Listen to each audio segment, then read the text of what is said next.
It is a good thing my Aunt Harriet died years ago. If she were alive today, she would not be able to air her views on her favorite topic of conversation, domestic servants.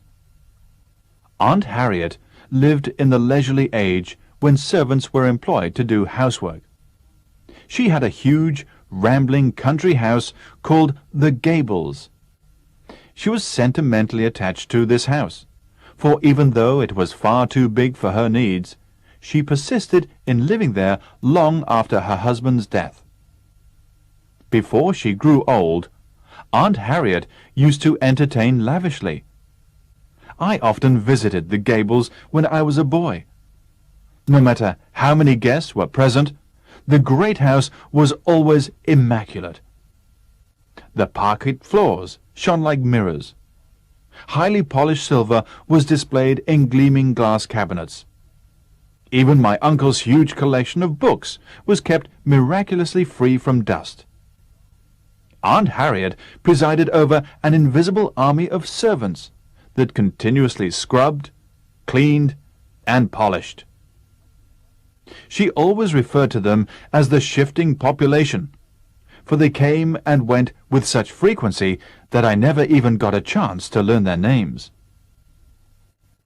Though my aunt pursued what was, in those days, an enlightened policy, in that she never allowed her domestic staff to work more than 8 hours a day, she was extremely difficult to please. While she always criticized the fickleness of human nature, she carried on an unrelenting search for the ideal servant to the end of her days, even after she had been sadly disillusioned by Bessie. Bessie worked for Aunt Harriet for 3 years. During that time, she so gained my aunt's confidence that she was put in charge of the domestic staff. Aunt Harriet could not find words to praise Bessie's industriousness and efficiency. In addition to all her other qualifications, Bessie was an expert cook. She acted the role of the perfect servant for 3 years before Aunt Harriet discovered her little weakness.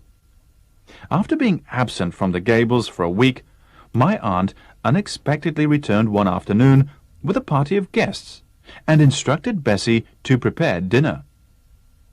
Not only was the meal well below the usual standard, but Bessie seemed unable to walk steadily. She bumped into the furniture and kept mumbling about the guests.